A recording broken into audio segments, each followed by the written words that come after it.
Cursed by the gold gods in Bethany, we are four souls destined to review the 1001 movies, albums, foods, songs, and TV shows you must consume before you die. Until then, we are the Immortals. And this is episode 138. Cool. Boring number. Hell yeah. Not much to do with that one. It is not exciting enough to have Pedro get off his phone, though. What'd I do? We are recording the podcast. Yeah.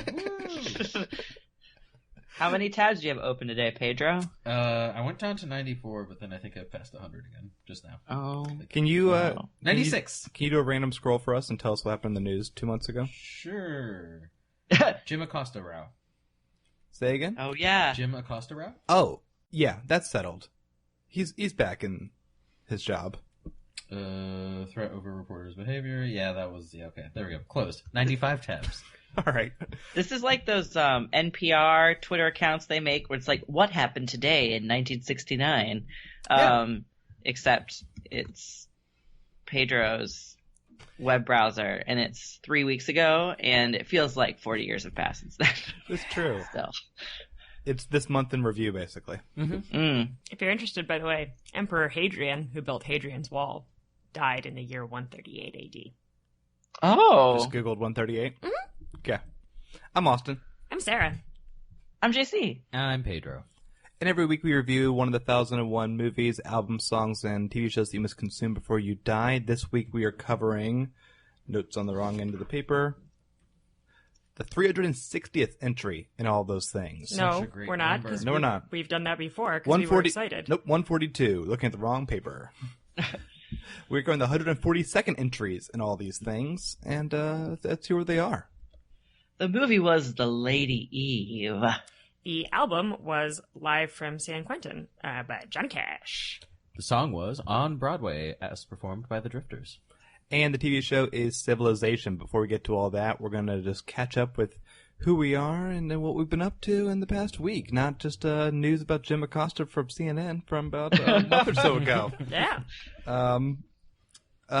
So, Sarah, what have you watched or seen or listened to? I've been back on my, folk rock kick, which is really the kick that I'm pretty much always on. But after John Denver last week, I, went back in. And I assume it's not on the list because it's quite a new album, but the Milk Carton Kids is sort of the newest, I would say.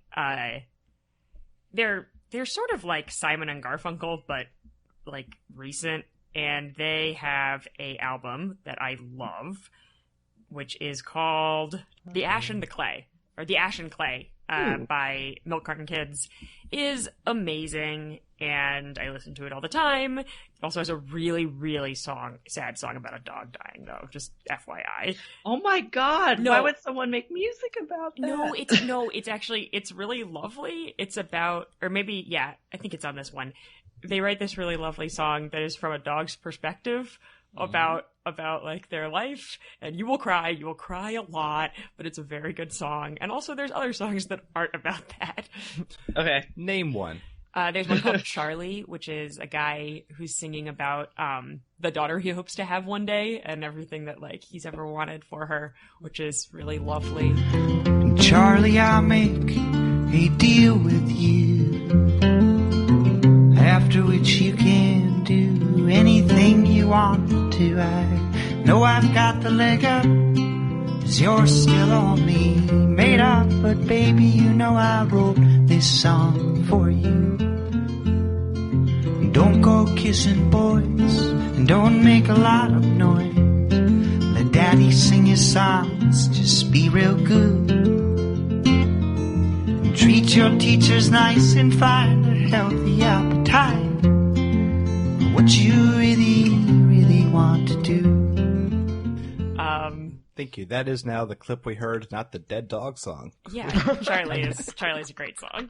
That one, no, the Dead Dog song. It's definitely not called the Dead Dog song. Either way, we just heard a clip from Charlie, not the Dead Dog song. Yeah. That sounds lovely. JC, was anything else lovely in the cinema in the past week? Yes, there was. Let me take you back to a time. The time was yesterday, a Saturday morning, when I walked into a movie theater and my world was the same. And then I sat down It was the same? at 11 a.m. Well, it wasn't the same after I watched The Favorite. Dearest Queen, how goes the kingdom? Did you just look at me? Stop it! I am the queen. But you are mad.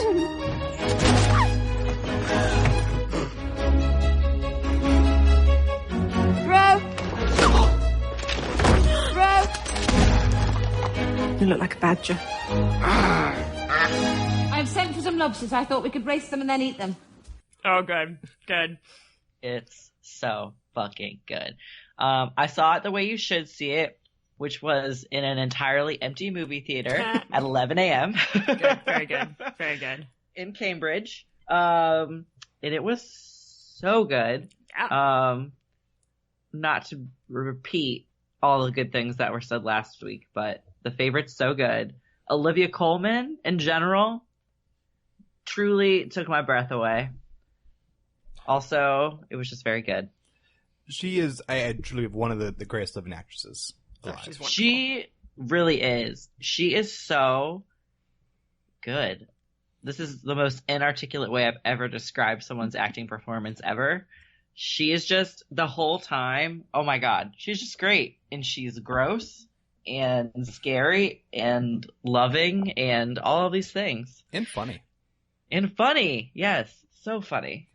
I just I was looking at what TV is coming up, and at the end of this month on the BBC, I think I'll be here a little bit later, they're doing a new adaptation of Les Mis.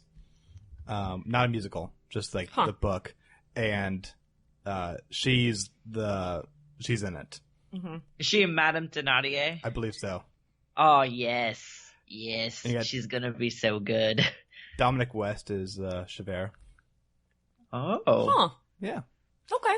And also Olivia Colman, about to be the queen in The Crown, season 3. Yeah, she is. I'm so psyched for that. And who's gonna be her husband? Is it Tobias Menzies from Outlander and Game of Thrones?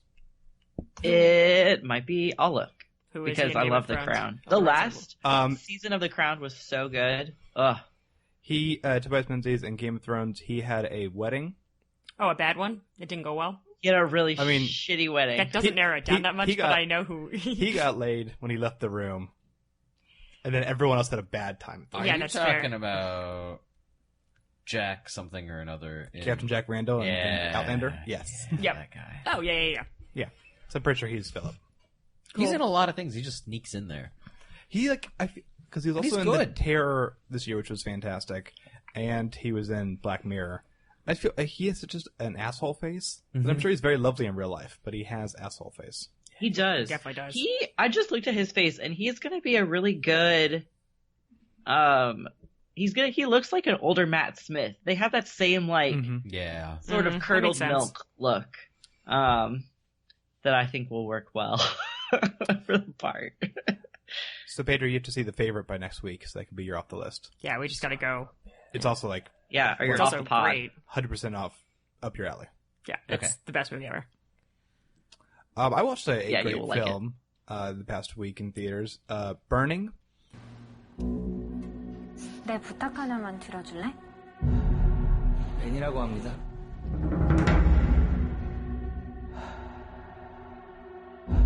어떻게 하면 저런 나이에 저렇게 살 수 있지? It is a South Korean film adapted from a short story by Murakami.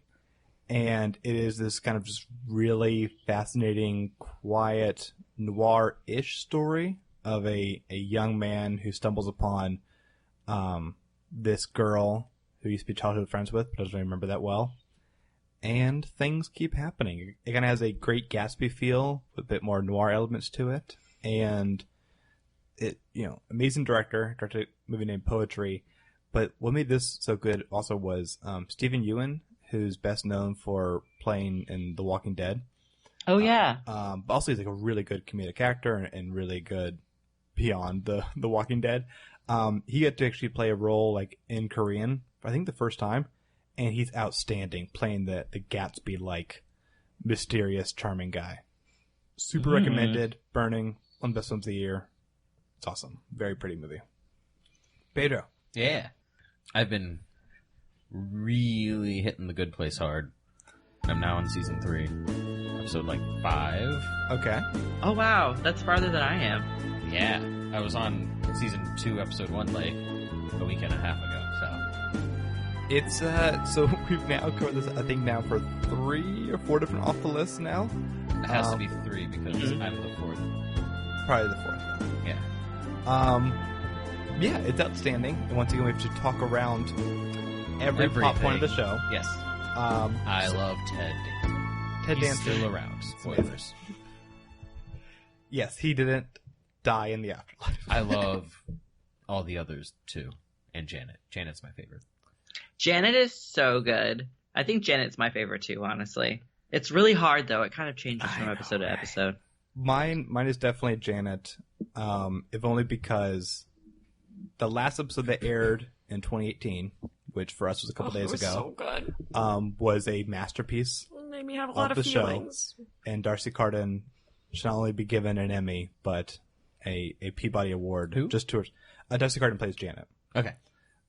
Yeah. What she does in the latest episode is will be talked about for a long time. Yeah, That it's is- really, really good. The bare minimum I can say without spoiling it. The last episode I saw, Chidi takes his shirt off, and he hot. is Which we ripped. weirdly also talked about this podcast. Yeah, Everyone on The Good Place, this is not a spoiler. It's hot. it's true. Everyone is good looking. That's actually very Like- true. I think We are all lucky enough to be in The Good Place where we get to watch them be hot. Yeah, it's a think. very diverse cast of Yes. very diverse hot people. Hot people. because even Jason's Everyone like a is model. hot. Oh yeah, no, they're all really hot. Jason's a total hot. And Ted Danson is like old guy hot. Like, oh everyone's yeah. hot. And Tahani is like Indian giantist hot, and Chidi is super ripped, and it's great. And Veronica Mars. Yeah, and Kristen Bell's hot because Yeah. it's Kristen Bell. Yeah, Yeah. great stuff. Good Yeah, place. everybody's Indeed. hot. I look. You're very, very close to being caught up. I am. Keep on going. Well, I can't because Smash came out. Oh, I'm well, plugging that too. 5 henges for Super Smash Brothers. 1 million henges for Super Smash Brothers. for the record, there is a list of the 1,001 video games you must play before you die, and I keep trying to figure out how to do that on this show, and the answer is it's impossible. It's impossible, yeah. I But think it will have to be a different podcast. the list exists.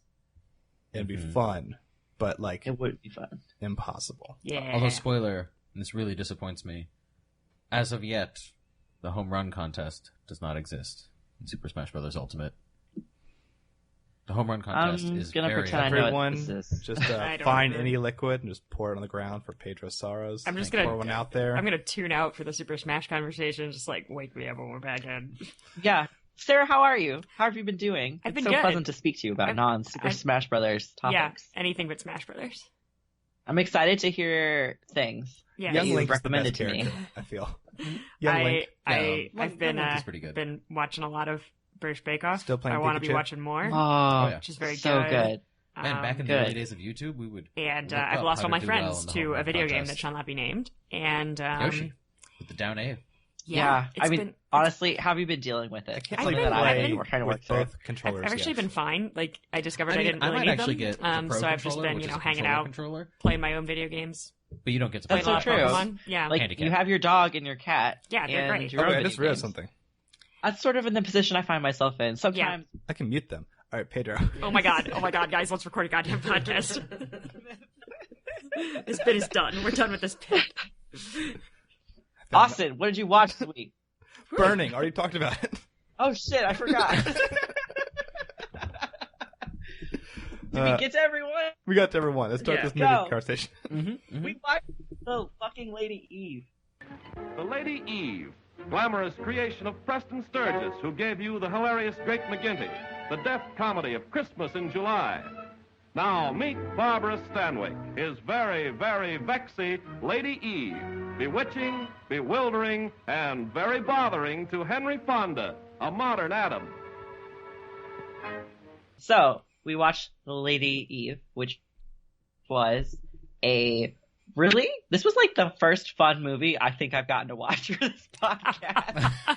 You're not wrong. Well, All Wizard the of other Oz. ones are like really serious, horrific, like just good things. I'm glad I've watched all of them, but this was actually the first fun movie. Wizard of Oz. So it's a 1940. What?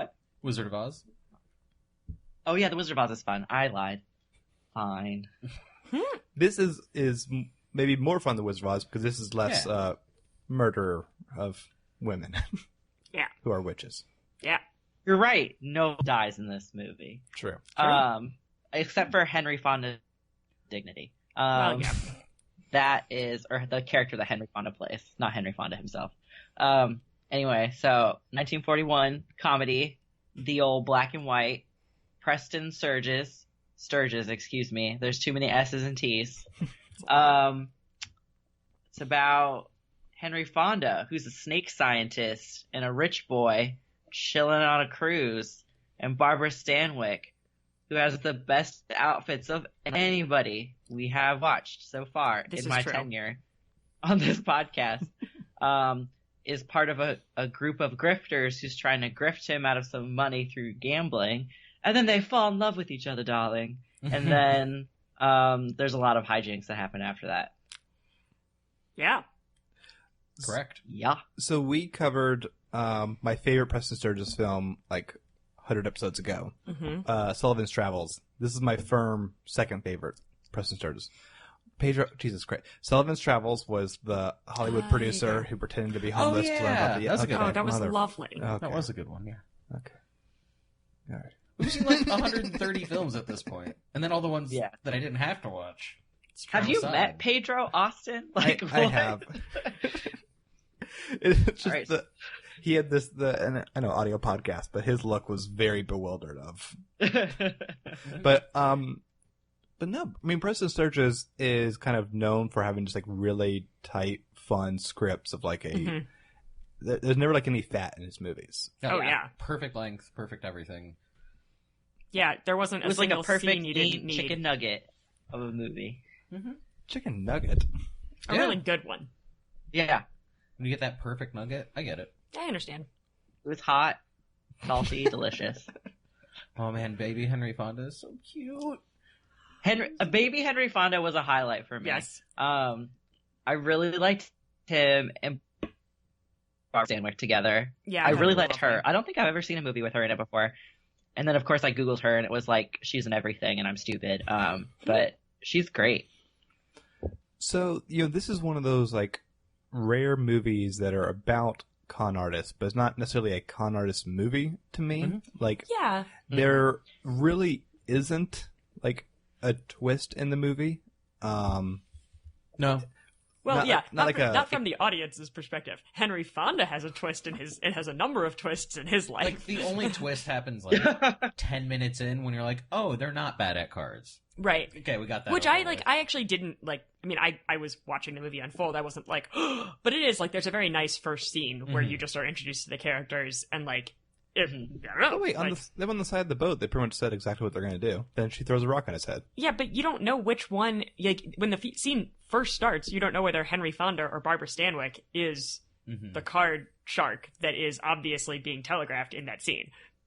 Like, because he's very good at, the other joke is he's very good at cards. Because he can palm. Because he can palm cards, and, like, yeah, actually, he is a card shark. So I was like, I didn't conclude the opposite, but, it's a nice first scene. I guess they do kind of hint at it when the old man's like, let me see if I can shuffle these, and then he does the classic two-handed, like, thing, which was great. I also love it with the whole, like, him palming the card.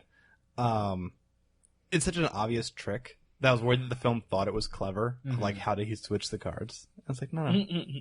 He's straight up said how to do it. It's a, beginner's level magic trick. Yeah. But, no, I mean, Henry Fonda, at this point, if I remember correctly, we've only seen him in Westerns, right? On this podcast. We saw him in the Oxbow Incident. Henry Fonda's in Westerns? Oh, yeah. We saw him in... Actually, I think that was the only one. I think it's probably only a Henry Fonda movie. But, yeah, I mean, he did a bunch of, like, Westerns with, like, John Ford and such. They, like... Interesting. Basically, he's been, like, the great, like, American hero. He's even played Lincoln. He's played Wyatt Earp. He's played Lincoln? Yeah. Huh. Young Mr. Lincoln. I think I remember him from The Grapes of Wrath and 12 Angry Men, both of which are not Westerns. But, no, but it has that kind of, like, he's, like, American. He's like, the all-American hero. But he's also the Man in Black, Frank, which is his best role ever. That's when they, like, played dramatically against type of having him be, like, a sociopath. It's insane. It was great. But this one, you have him still as, like, the nice American boy, but he's not the smartest one in the room, which he typically is. No. Arguably, he's not. Boy. He's not even close. He might be the dumbest boy. He might be the dumbest boy in the room all the time. Yes. He's bad at walking. He's bad at walking. He's bad at putting locks on the box that has a snake in it. He's a clumsy academic. I mean, he was very endearing. I liked that about him. Yeah. It was nice because you were just like, oh, sweetie. Like, that's just what I did the whole time. Like, oh, it's gonna be okay. Oh no, Henry Fonda.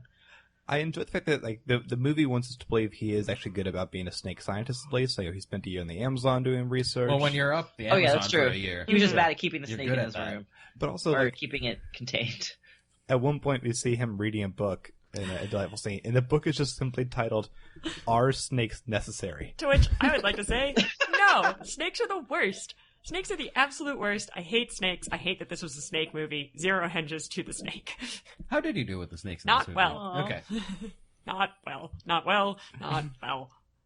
Better than Barbara Stanwyck did, but not well. What about the animation of the snake in the beginning? That was fine. Okay.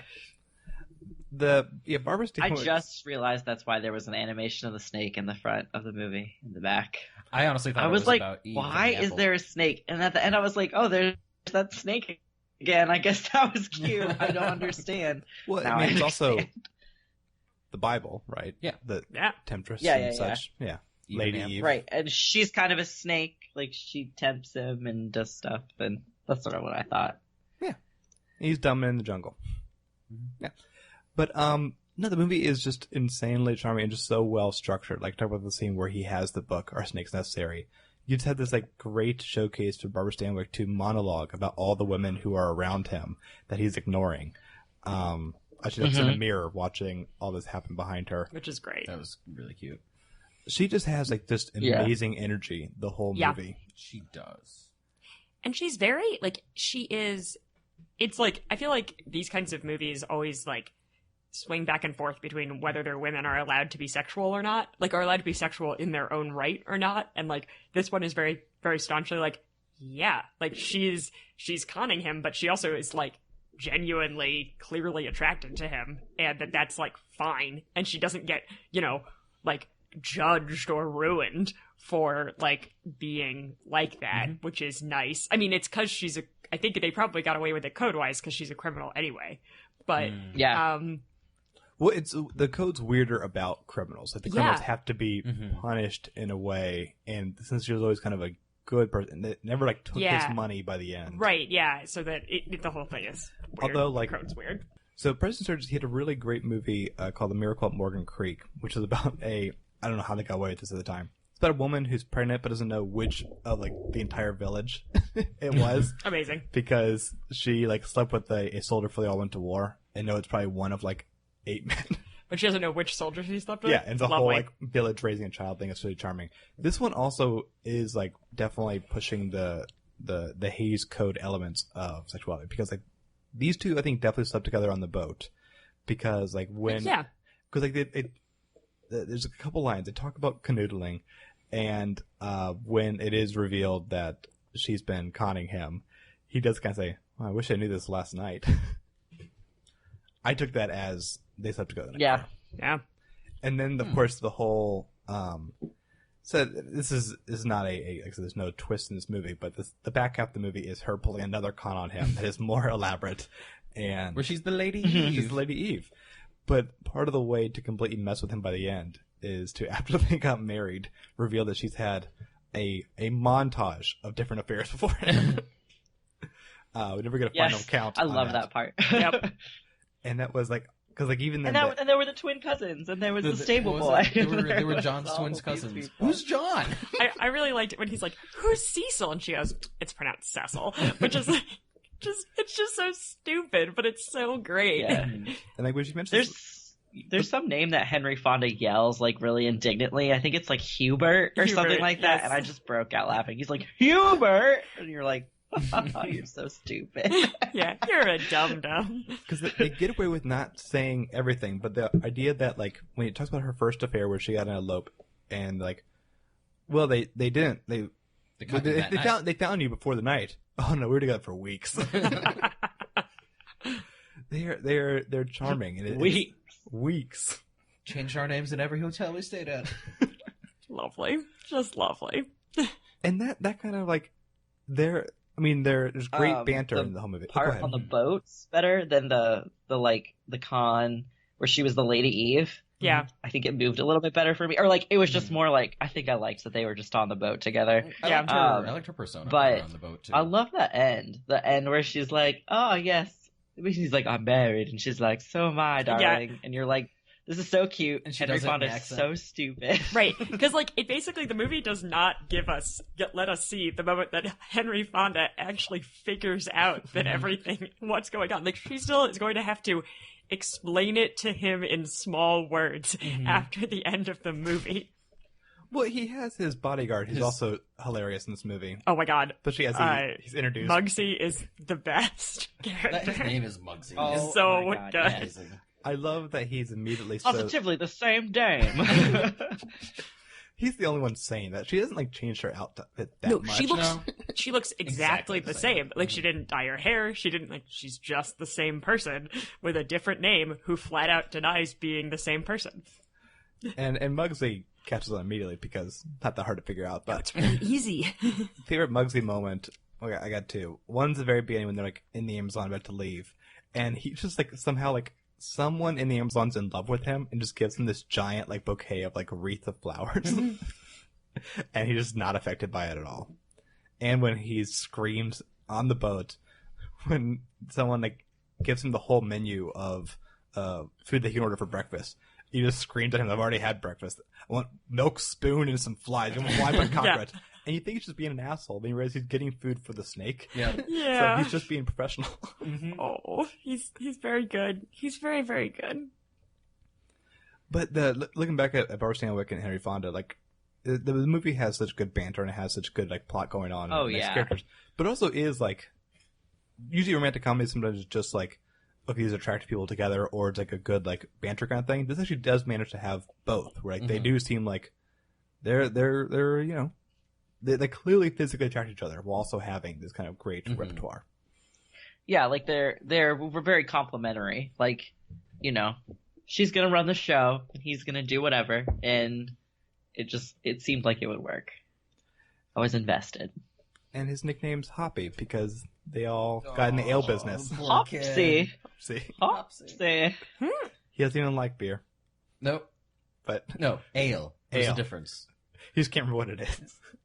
I don't drink beer at all because I really don't like it, and I wanted to tape that part where he talks about all the different types of beer and how he doesn't like any of them. Really just wanted to utilize that in my future life. But yeah, I mean this is just a complete play movie. I love Preston Sturges films. I haven't really had one that's completely disappointed me. He just because like his films don't feel like high concept.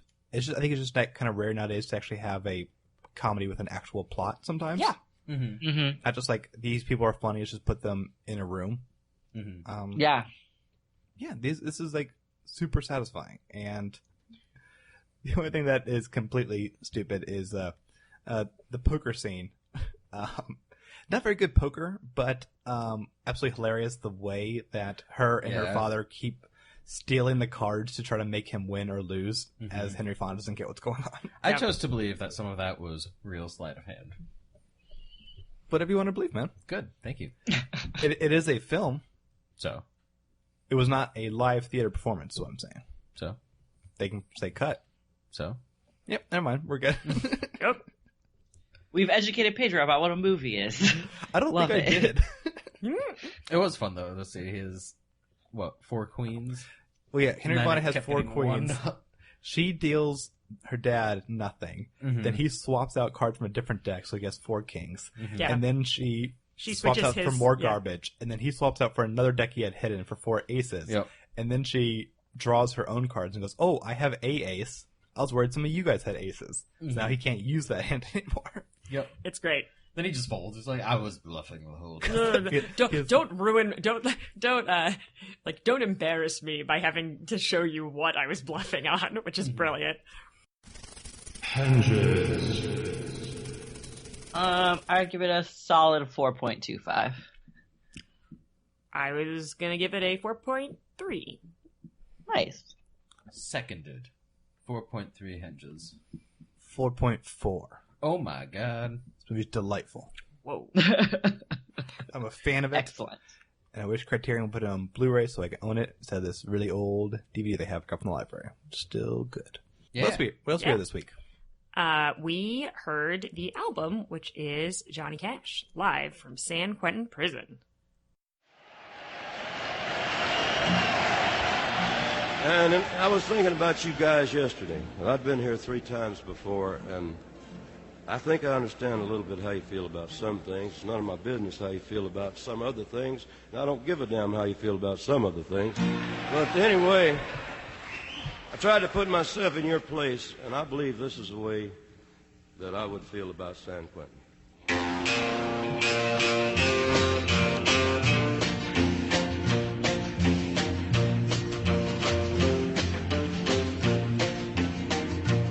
San Quentin, you've been living hell to me. You blistered me since 1963. Johnny Cash, live from San Quentin Prison, is a live album of Johnny Cash singing a concert at San Quentin Prison, recorded in 1969.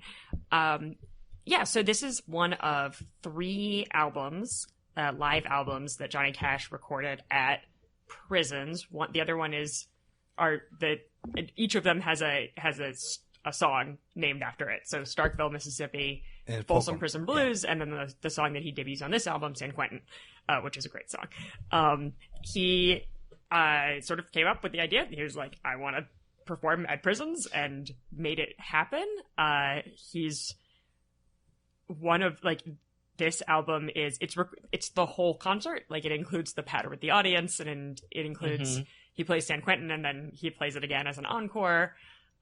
It's got sort of the greatest hits of some of his other stuff. It's got I Walk the Line. It's got Boy Named Sue. It debuts Boy Named Sue.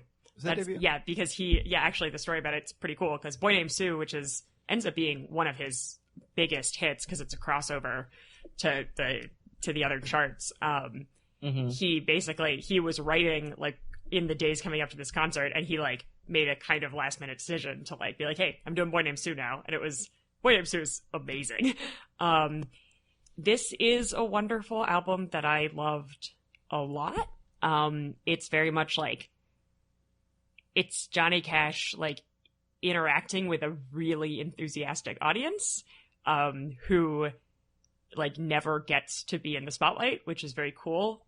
San Quentin, the song, like, Folsom Prison Blues is a little bit more of, like, a jokey kind of take. San Quentin, I love San Quentin by Johnny Cash, because San Quentin is about how prison is terrible and sucks and doesn't help anybody and is the worst place ever. And it's a really great song. It is a great song, and then also I love that because you get all the banter. You have him go, let's prepare his next song. We'll see if the guards don't hate me yet. Yeah, no, it's like... Oh, yeah. Because he's basically very good. getting all of these inmates really kind of riled up in a way. Right, well, and this is enthusiastically, but... Yeah, well, and it's interesting because, so I was really into this album. I looked at a bunch of stuff. I mean, so, like, in the 60s is when Johnny Cash becomes enough of a drug addict that he does actually spend some time in the court system. He doesn't spend any time in prison, but he spends a couple nights in jail. It's obviously, like, a huge deal because he's very famous by now every time he gets arrested. But, you know, he gets arrested, like, 4 or 5 times in the 60s for prescription drug abuse and things. You know, he makes a reference to, like, hey, can you go back to my case there where I keep my drugs? I mean, where I keep my notes. And, like, yeah, that's not a joke. Like, it's 1969. Johnny Cash is using a lot of drugs, or is in a brief rehab period between bouts of using lots of drugs. Either way, it's not a good time. So it's sort of this specific affinity he has for people. Like, his story about getting arrested for picking flowers in Starkville, Mississippi is 100% true. He did. Now, he was also super high, but, you know, I mean, like, he was actually arrested while out, like, in a flower field. And it was interesting that Rolling Stone has up on their website the original 1969 review of this album, which is, like, very, very positive.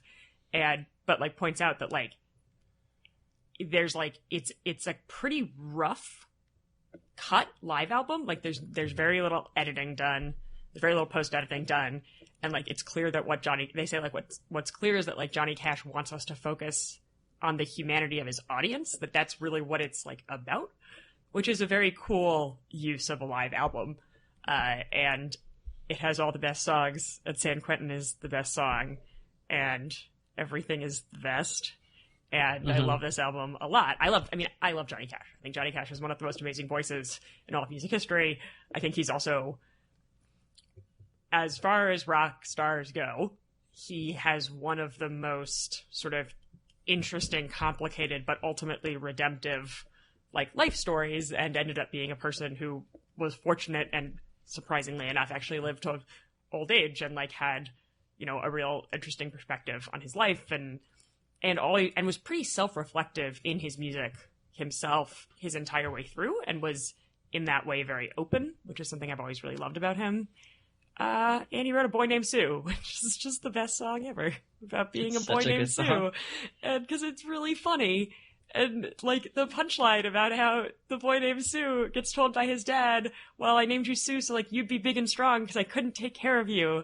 And the boy's like, oh, that's kind of nice. When I have a boy, I'm going to name him Bill or George or anything but Sue. Like, why?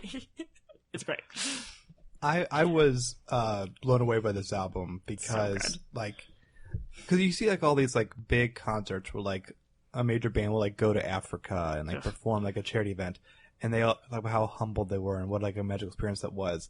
But like you don't see the same kind of like back and forward kind of thing. You just kind of see them performing in a different kind of place.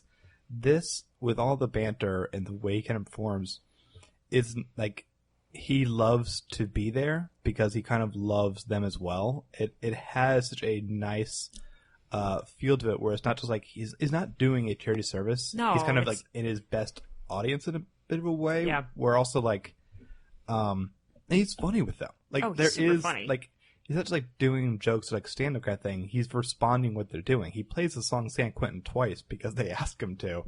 That's my favorite part of the album is when he's like, "What do you want to do?" He's like, "All right, we'll do it again," and he goes for it, and that part is so good. What I really, really want to know is whether you are allowed in San Quentin prison now to play the song San Quentin, because it's the kind of song usually anti-prison writing and music is banned within prisons. Like that is like there's a lot of censorship within prisons, and that's sort of the biggest one on the logic that it like can become a rallying cry for riots and things, and it's all bullshit. But I just really want to know if you're allowed to blast San Quentin.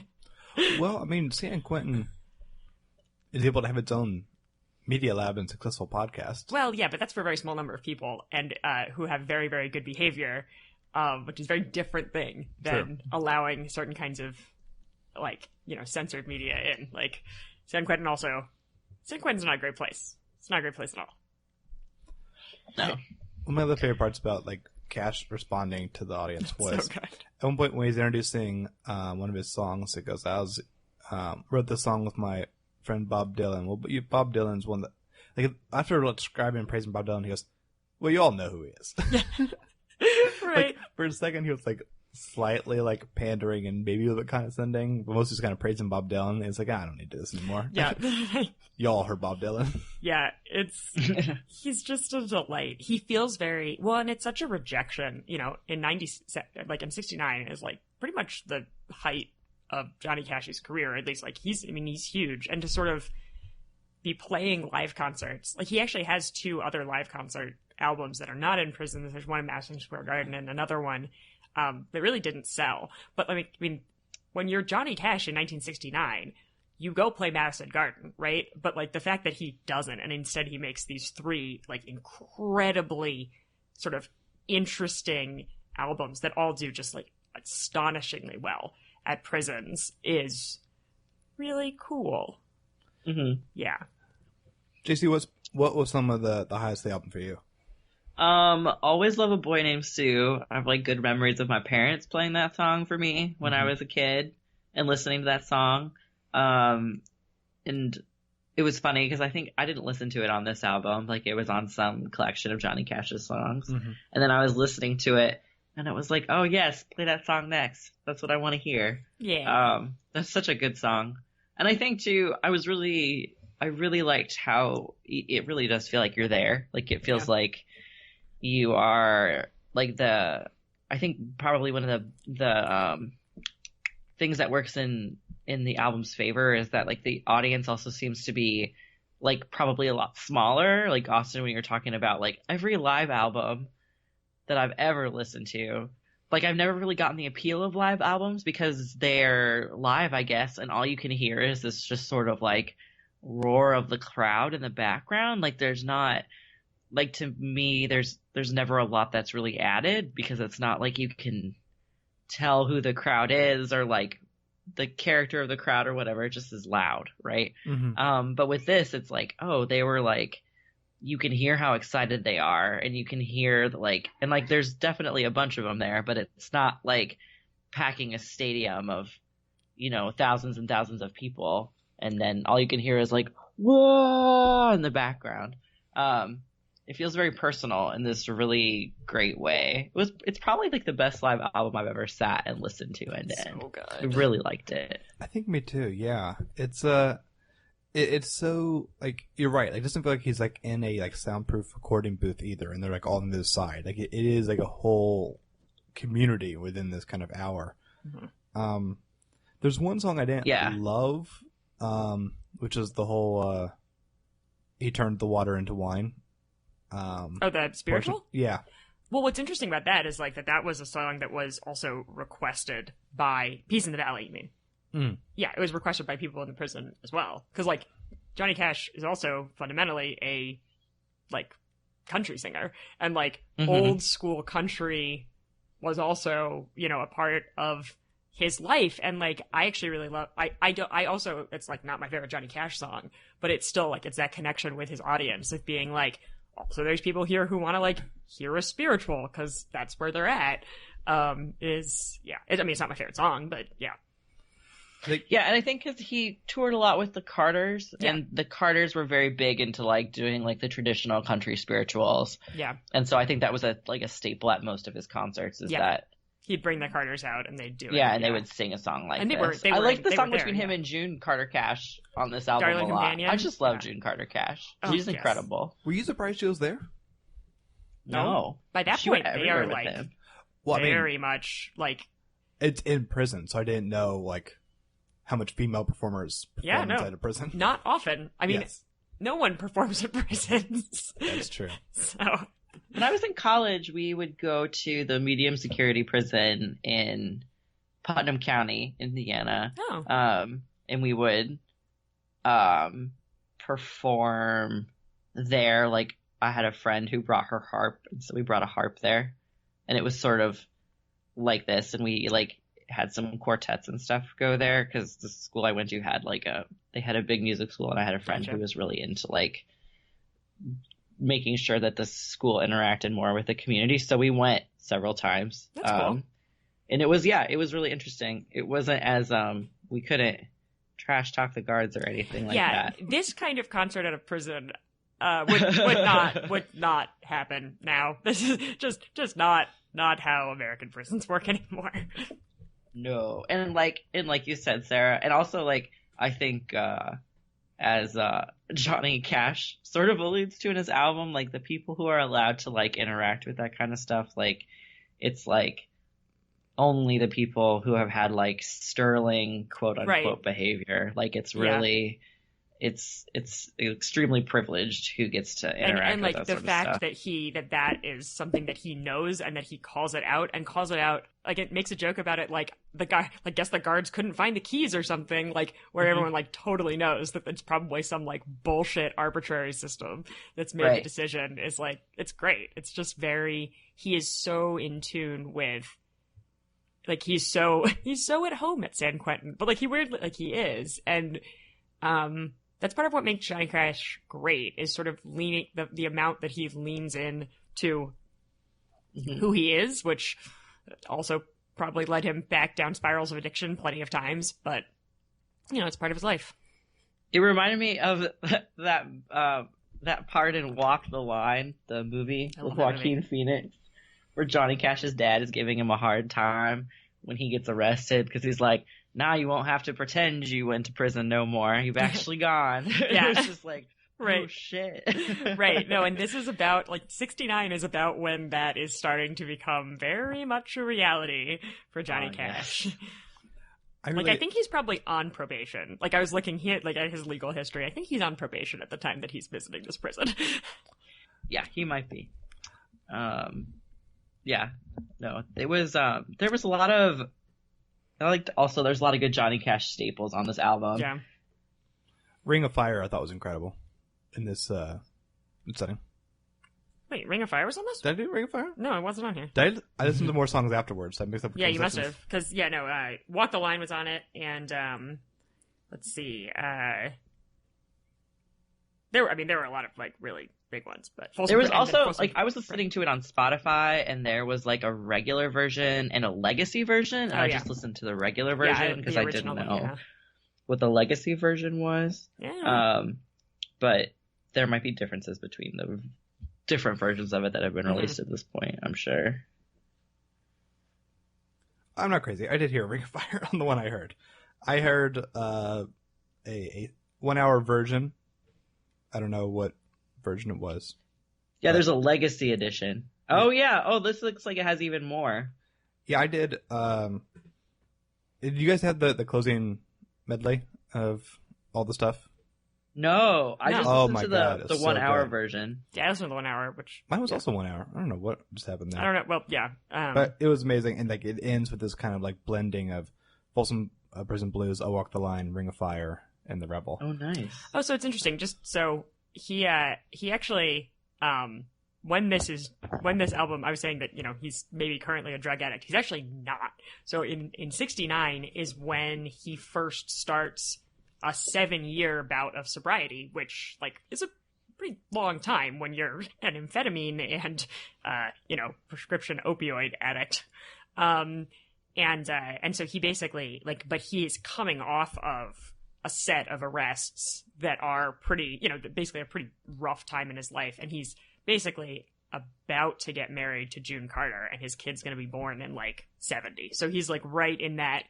He's right in that moment where it's maybe Johnny Cash is going to be okay, which I think also he seems really happy in this album, in a really lovely way. So, yeah. I just really love the story of June Carter Cash and Johnny J. Cash a lot. They're just really, they're hashtag goals for me. Yeah. I don't know. I mean, June Carter Cash had to put up with a lot, so really maybe I'm just a big fan of June Carter Cash. Yeah. But I'm also a fan of the fact that by certainly the later part of his life, Johnny Cash was very aware that June Carter Cash had to put up a lot of things. I like too. And very grateful. Yeah, exactly. They got to the end of the line where he was like, "Ah, yes, thank God I had June Carter Cash." Because I'd be dead. Yeah, you dick. Yeah. And June Carter Cash wrote Ring of Fire. Mm-hmm. Didn't she? Yeah. Mm-hmm. She's an amazing actor. She's an amazing artist in her own right, too. I mean, they're just amazing. Yeah, her whole family, they're the Carters.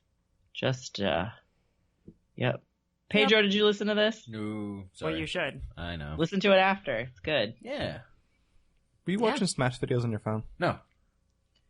Looking at Smash things? No. Show me your phone. Wikipedia for pianos? Wall of Sound. What? Wall of Sound. Okay. Spoilers. Okay. All right. Hundreds. 4.8. It was a great album. One of my favorites.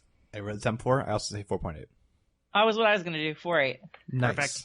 Pedro. All right. Yes. Now that you've done enough research on sound theory? We'll get to it, yes. Okay. What else we had this week? We heard On Broadway, performed by the Drifters.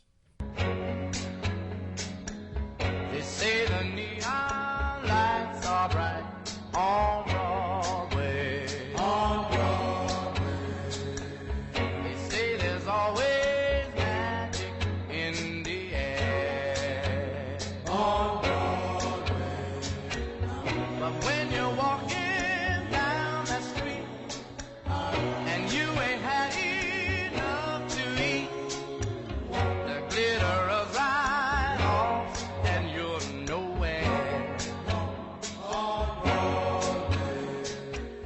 on Broadway is a song written by Barry Mann and Cynthia Vale. It's about You have it open. I don't know how to pronounce her name. Probably Vale. It's about a young lady who is making her way to Broadway and all that good stuff. That is not the song we heard. We heard a version performed by the Drifters. So they went to the studio, changed the song up a bit, and played a version about a young starving artist already on Broadway and his struggles and how he can't make it, but he's going to persevere, goddammit. Then he's going to make it big, and then his name's going to be in all the lights. Yeah. Yeah. Yeah. Young Phil Spector played the guitar solo. That's why I was looking all this stuff up. Phil Spector, we have seen many times. Oh, Phil. Love Phil Spector. Oh, are we now getting into the true crime tangent of... We're not? Did he murder her? He probably murdered her. Oh, yeah. Yeah, he probably murdered her. Oh, Is yeah. it time for True Crime Gaze? We did And welcome back to the podcast. All right, JC, true crime gay. What's up with Phil Spector? Someone died in his house. I actually don't have a lot of first-hand knowledge about this. He was murdered. But- He was convicted of the murder of somebody named Lana Clarkson. So Oh yeah, probably yes, her. yes, yes. There's an HBO movie about him starring Al Pacino, written by Mamet. That's pretty much a mess. He ran out of his house after a gunshot, holding a gun, saying, "I think I just shot her." Yeah. Yeah. So probably yep. killed her. And Yeah. he had pulled guns on people before, on women before. So probably had a history of domestic violence. And then Lana Clarkson, yep. Oh, she was she had a single gunshot wound to the mouth with broken teeth scattered all over the carpet. Yep. He says she kissed the gun and it was an accidental suicide. He was convicted and sentenced to 19 years to life in prison in 2009. Yeah. Bye, Phil Spector. See you never. This has been another edition of True Crime Gaze. So bringing it back, this is us hearing Phil Spector as a musician and not a record producer. Mm-hmm. He's the one that sort of created the whole wall of sound recording technique, which we have seen with The Long and Winding Road, River. Did Paul High McCartney Mountain. hate him? He hated that wall of sound stuff? I don't know. Mm. I'm a fan of it, personally. I think there was, I can't remember, but there's some song. Oh, it's Let It Be. It's Let It Be that was supposed to be recorded in a more pared down way, and then Phil Spector added the wall of sound. Let me look at this. Very Hold, possible. please. Let me put my best people on it. What was the other one? River High Mountain Low. I Can Tina Turner. We did that one. Mhm. I A think number of episodes. Yes, we We've did. done a lot of stuff with Phil Spector. Got He's it. in this song, Okay.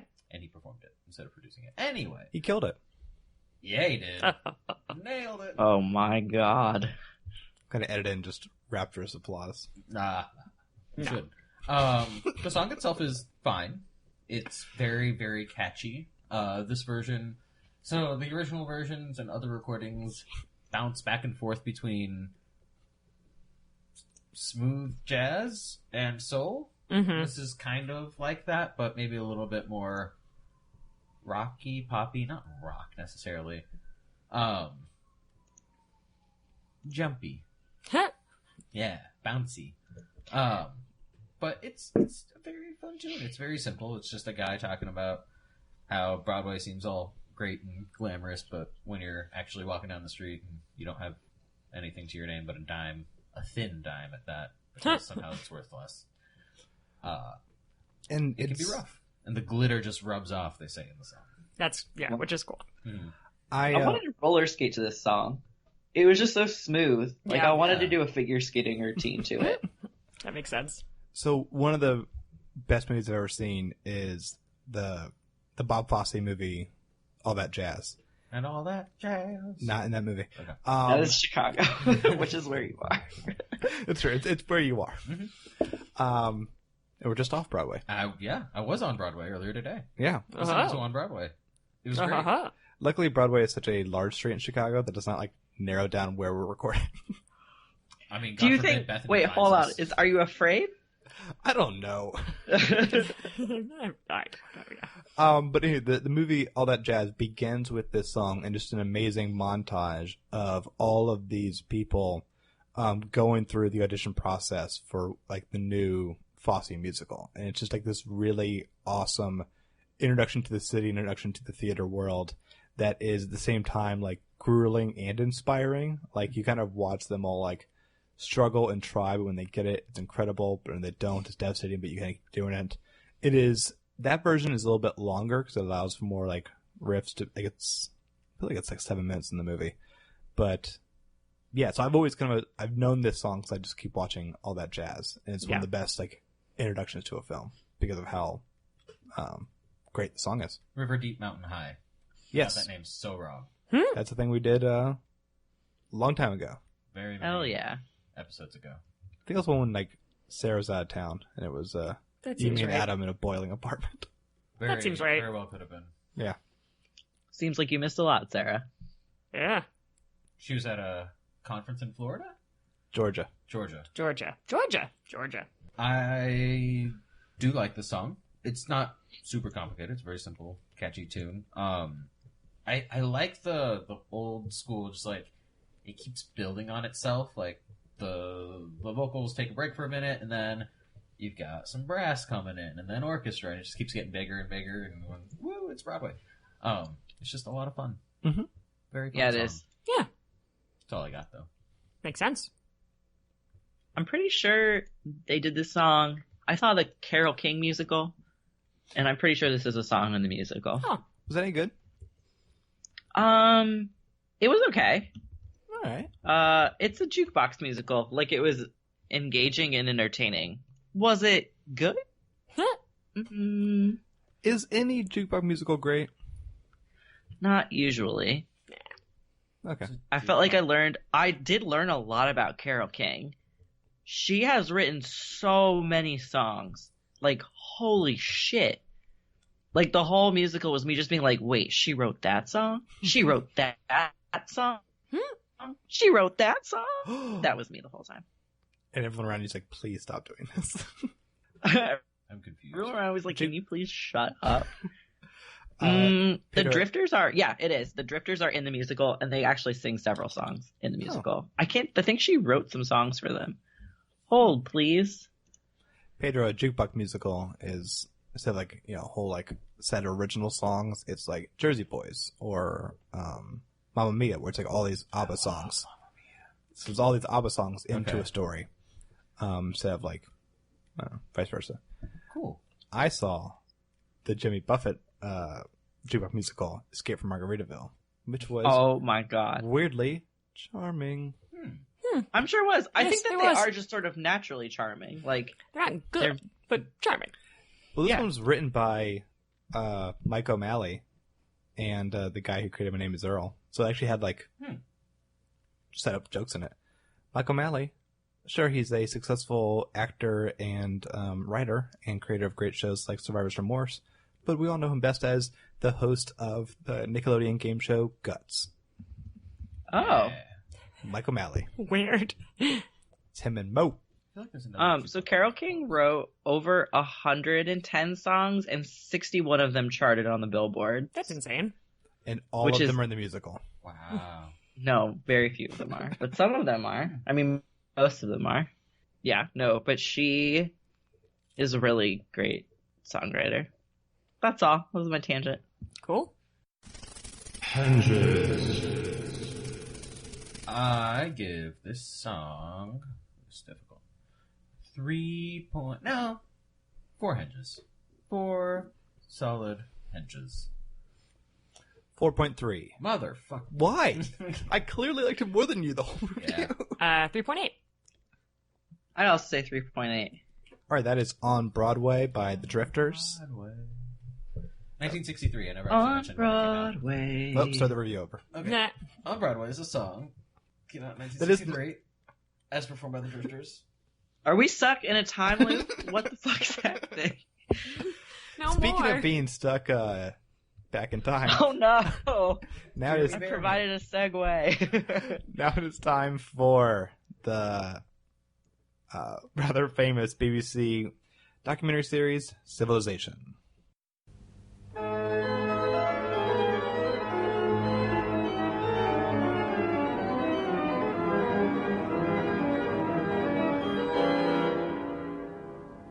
Civilization was a 13-part history of art appreciation-ish series, written, hosted, and created by a art historian named Kenneth Clark, who I read most of his Wikipedia yesterday, because it is surprisingly long. I was mostly just looking to see if there was a controversy section of Wikipedia, but it turns out this guy has published, 20 books. And, yeah, he's a big deal. He's, fascinating, and this is essentially, a Cosmos-style look through art and architecture chronologically. With 5% of Cosmos's production budget. Well, Cosmos has to convey space. This just goes to the museum and goes, look at this ruins. This is fair. So yes, less having to show natural disasters and how the planet boils. Anywho, this is the complete and thorough history of all of Earth's civilization. I will and hurt there's you. No I will cut you. Debate on it. This show is very racist. Yeah, it's pretty terrible. So, wait, is it supposed to be about Europe, or is it supposed to be about the world? No, it's supposed to be about the world, but the world is Europe, Pedro. Don't you know? No, so it's actually I will just branding issue. No, it's not a branding issue. It's absolutely not a branding issue. Okay, so I would say I speak from the perspective of somebody who I was actually very much raised with, the first couple, actually really all of the episodes are, pretty focused on architecture and the history of European architecture. I grew up as a chorister in a cathedral, in one of the largest Gothic cathedrals in the world, and certainly the newest, which is the National Cathedral in Washington, D.C., which is very much modeled after these amazing structures in Europe. I am a huge devotee of the music played in this show, practically all of my favorite obscure Renaissance polyphonic anthems are in the background. I've been to Chartres. I am known for going to way too many churches when I travel anywhere because I love church architecture. As a history of church architecture and European architecture, it's fine. But 5 hinges. In the first episode, he makes clear there are so many caveats he could put on it that would say, I am talking about this history, and he distinctly does not. He says, I am going to define what civilization is and what civilization is not. This very Eurocentric view of particularly Anglo-Saxon and Northern European Christian tradition is civilization. Everyone else is a barbarian who sought actively to destroy everything that was good, and all of their influences made us worse. That is what he says throughout the show. I just watched the third one, and he literally, it's just so emblematic of his worldview. He's talking about the tradition of, courtly love and the romance, poems and troubadours I remember this era. part. And he literally says, he's like, well, the Crusades had some impact on this. Some people say that it's because, Crusaders brought back with them Persian influences that were focused on romance and love. I don't know enough about Persian literature to say that. What I think it is, and then explains a completely, theoretical Eurocentric idea of how the Crusades might have brought about this tradition. It's basically, I don't care enough to pay any attention to that. It's inexcusable and racist. It is actively racist. It is saying that people who are not European are worse and dumber and produce less beautiful art, and we should not value their contributions. It is racist. And it shouldn't be couched in non-knowing or non-intentionality, because it is intentional, and that is the label for what this show is. Nonetheless, I enjoyed it a lot because it's about shit I like, but that doesn't mean it wasn't really racist, and mostly I spent my time going, wow, this is really racist. Yeah, it was this sort of archaic, you know what it reminded me of? It reminded me of how our the map projections that we use are wrong, and the way that they're designed is so that the United States and Europe look really big and everywhere else looks really small. Yeah. it was like that sort of older, like not older, but just like that very traditional, fundamental, like hardcore, like this is what civilization is. We have defined it within these extremely exclusive white Eurocentric parameters. We're not gonna, our role as historians is not to question or to examine what actually the whole puzzle is, but to continue to arbitrate like a worldview, which is that we are the conquerors and we are the people who have produced the thing that's worth protecting. And it's just really gross. Yeah, and I mean, especially, I find it more frustrating as usual, things coming from things that I, like racism and really, really narrow-mindedness, particularly towards art, coming from people who in general, whose aesthetic opinions I agree on, honestly bothers me more than anything else. Because I actually think there's a ton of value to learning about Gothic architecture, to learning about the history of the Middle Ages. There's so much that's, like, unfortunately, like, it's very difficult for us to, like, as people who are raised in Western society, to separate ourselves from some really, really, really deep roots. And so, like, it's cool to find out what some of those are. I mean, you learn sort of what the underlying myths are that you didn't even know were a part of your worldview. And that's awesome. That examination is valuable, and people who I get very frustrated when people suggest that we should ignore it. Which is why I'm even more frustrated when things like this give a very good argument that the only people who value this sort of thing are people who are closed-minded and racist, which is very much... Yeah, exactly. Yeah. It's interesting. Right, like there's no... we could just really, like, it could be such an opportunity to just, like, broaden the view, or to be like, here are these things that we need to, like, look at and celebrate, and also realize that the world is bigger than, like, and the continent. Well, and the reality is all of that art actually is super multicultural, and is, you know... Exactly, like, yes. Polyphony and music, you know, most of that architectural style is all about cultural exchange, and it's all about what did we learn when we went to different places, and what did we bring back and interpret. And so it's also a really sad kind of appreciation of the art to limit it to the idea that it's just it just like was created out of whole cloth, when the answer is so much more interesting than that. Yeah, it's poor history. Like, it's not, the Yeah. historians not actually doing their job, which is sad. Yeah. It's interesting that it looked like, I didn't have time to watch this, but earlier this year, BBC Two essentially made a sequel to this called Civilizations. And just looking that's very kind to the original to suggest that, like, oh yeah, that was just only talking about one civilization. He definitely didn't mean that it was everybody. Yeah. And this is, like, clearly going for a better understanding of the world. I mean, it's still produced by BBC Two, so you're going to get... They're going to cover some Europe. But, I mean, you're looking at... They said they filmed in 6 continents, 31 countries. Oh, wow. They're going for a larger spectrum and to have different kind of voices working on it. It's not just one narrator.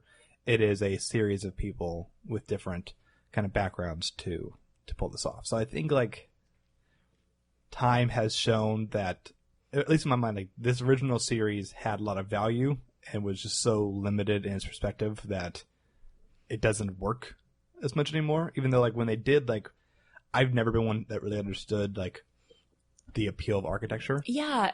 And this weirdly, like, was, even though it is a dry British man wearing a jacket, but it works. It did a lot. So even though, like, when he has lines like, when they came back from the Crusades, they actually, for the first time, translated the Quran instead of treating them as infidels. Next topic. I'm like, did you read it? Yeah, no. But yeah, I mean, again, like, as a person who, I grew up loving these, like, really nerdy, what was seen as, like, really archaic, nerdy, lame, and from my more woke friends, white supremacist kinds of interests of, like, being interested in European architecture and being interested in medieval European music. Again, because there's a lot of people who are very, you know, that have a very closed-minded view of things that, like, focus on those things for the wrong reason. Like, yeah, Gothic architecture, like, cathedral architecture is awesome. Like, like, Gothic cathedrals are so cool, and I know all about them because I learned about them when I was a kid, and I can explain them all to you, and I've been to Chartres, and it's friggin' amazing. Did you know those things were painted? This is something that he actually probably didn't know, even at the time that this came out, because it was only discovered through some molecular analysis that was done more recently, but, like, all of Chartres was brightly painted and has worn away, and there's no... And so they're doing these amazing things now where they're using light projections. Oh my gosh, have you ever seen one? This is really cool. It is really cool. They're using light projections to project onto the surfaces what their best guesses for what the paint colors were and what it looked like. And it is the coolest friggin' thing really I've ever seen. And like, there's so much interesting, like, Europe is cool and it's beautifully preserved, and a lot of it wasn't, burned to the ground or bombed to hell, which we are very fortunate about. Europe is very fortunate they have that. A lot of parts of the world don't. Other parts of the world do. Egypt's got it. Mexico's got it. There's lots of places that do, but Europe is one of them. And like, I love that stuff. And I want to be able, I hope that somebody soon can put together something that will communicate the love of that art the way that this program does, without the unexcusable baggage. Right, the like weird imperialism. I think you're hitting on like lots of things that are like, because I think this is a thing that isn't just a problem like with this like one documentary thing that we've watched, but it's something that like proliferates into lots of different media or whatever that want to define stuff. Like when we talk about food and we talk about like art or all of that stuff, like a lot of it is with this like super like, so who defines it, like who defines that this is civilization? And it's like the old white dudes are like that this is good, like, so like who do we allow to define things and who do we allow to talk about them? And I think this like thing that we watched this week was like a very pointed and example of it being like, this person, like we need to like endorse histories that are written by different kinds of people who have different relationships to places and that are about different places, like all about just expanding the world that we're in, as opposed to being like this super narrow view, because we're not getting the whole story. And it's just unfortunate. Are you saying it's kind of a flaw, like defining exactly what are the 1001 movies that you must see before you die? It's actually a lot like that. Yeah, it is exactly like that. It's exactly like that. Literally, I keep meaning to ask you like who wrote this list and where it is, because like that's very interesting to me. Yeah. Like I'll send you the information. Yeah. And I know we're not just doing it, but like it's like but I think that's important. Like who decides? Yeah, I do think that weirdly. So I was very much raised in this, like, with these overtones very much a part of my life, so they bother me. If for some reason you're a person listening who has always felt like, I've never actually heard what that, like, old school, like, the purest form of that old school Eurocentrism, oddly, this is it, and it does sound very strange to modern ears, and I actually was kind of glad that I watched it, because it was like, oh, like, this is just... Like, this is a guy who is unabashed about this worldview, who believes that this worldview is correct, and is just going to tell you what it is. This is the worldview. This is, like, the full extent of it, and he's going to talk about it. And, like, it was sort of like watching... I mean, it was like watching somebody... I mean, he's wrong, but, like, it was it's certainly complete. Let me put it that way. Yeah, it's interesting because the way it's also presented, too, is that if you don't go into it, like...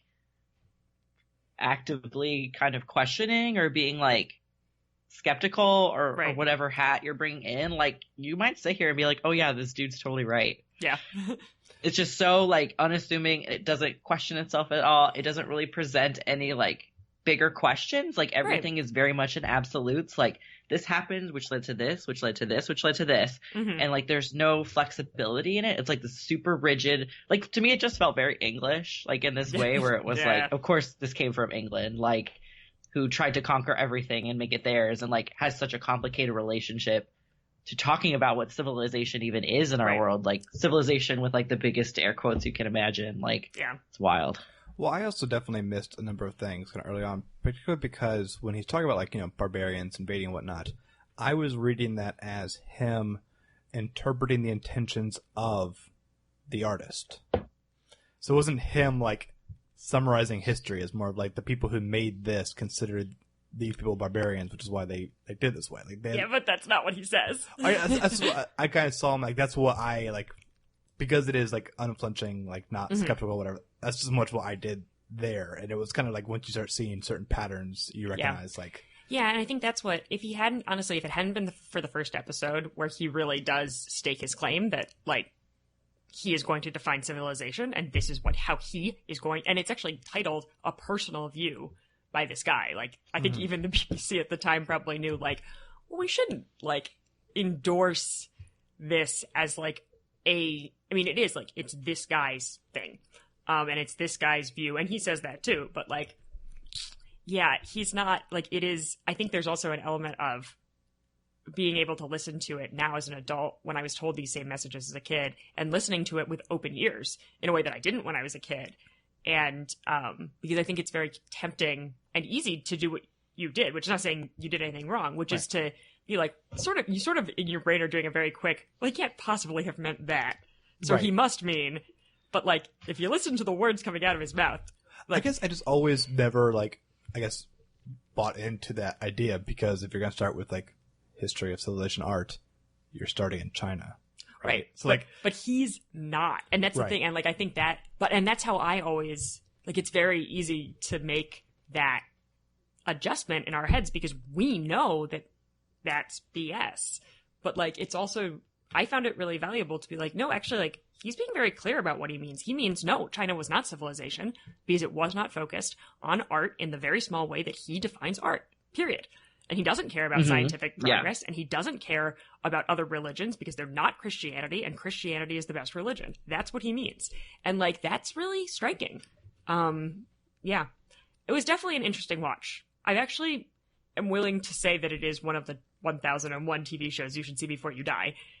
Sort of the same way you should see, like, not Birth of a Nation. It's not quite that bad, but it is definitely something you should see as, like, a very good, well done example of something bad.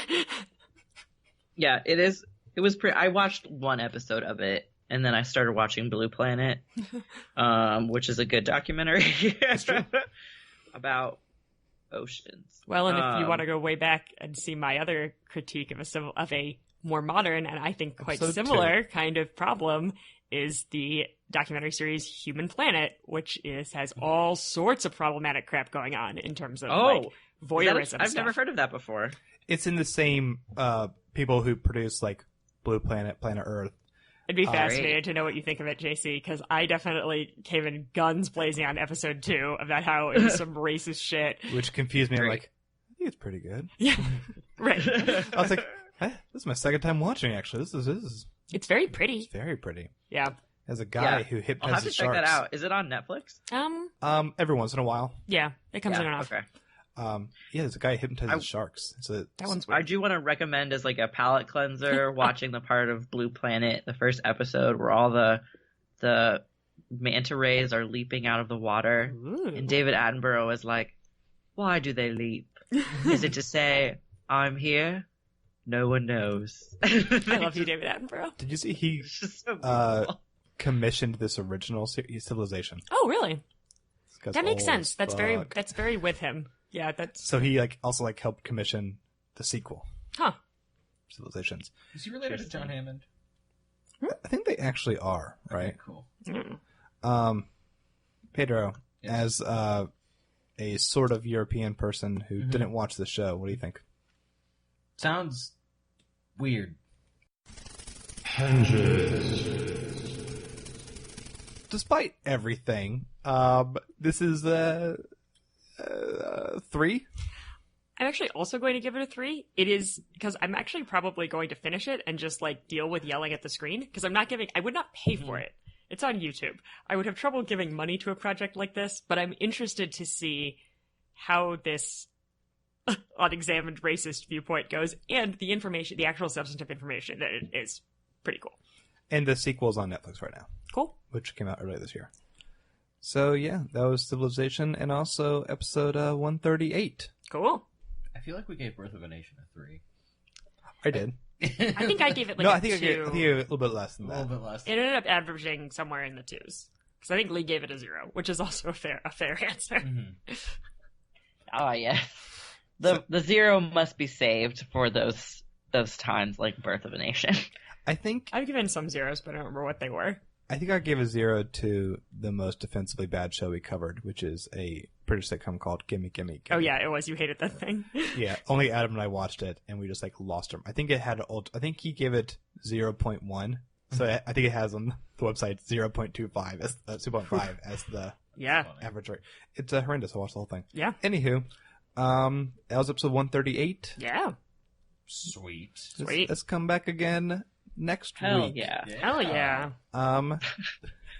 We're gonna cover, what number are we covering? 882. Yeah, we are. What are we doing next week? We are watching Smoke. That was my smoke sound effect. Which is one of the I don't know, probably under 10 movies that I have not seen. Oh, really? According to this podcast, yeah. The album is, we're just gonna go like straight back into my like tweens and watch and listen to "Make Yourself" by Incubus. Oh my god! We're just gonna dive back into those 90s. I feel Pedro just saw what the song was for the first time 2 seconds ago. Yeah, because your face just lit up. No, I was actually thinking about.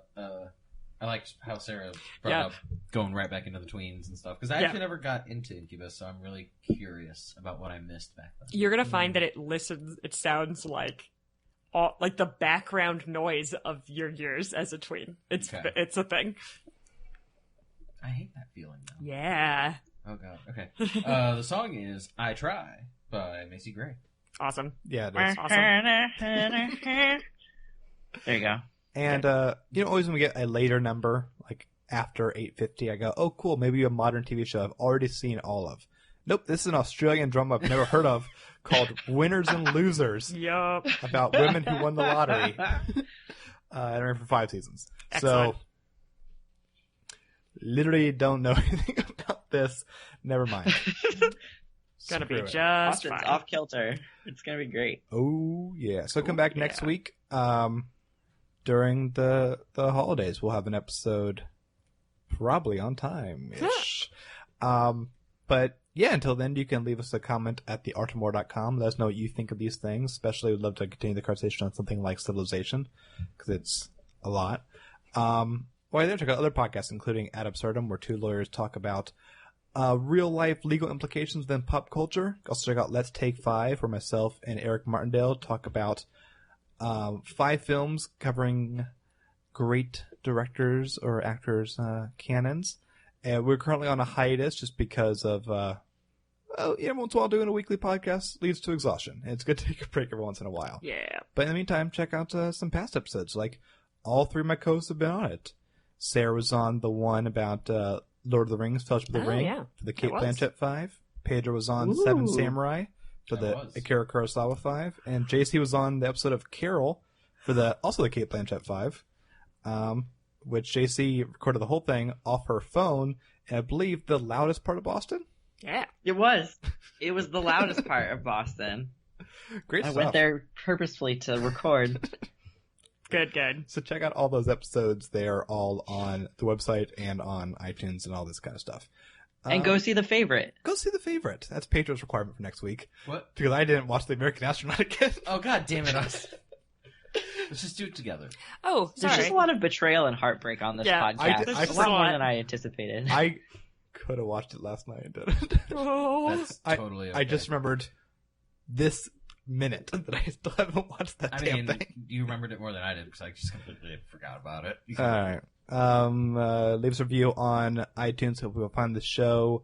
Special thanks to Adam Lord for all the drops and for the music. And follow us on Twitter at the Immortals Pod, where you get my latest excuse about why I'm late for editing the show. Mm-hmm. And, other crap. Yeah. Until then, see you next week. I'm Austin. I'm Sarah. I'm JC. I'm Pedro. Bye, everyone. Bye-bye. Ta-ta. Later, skaters.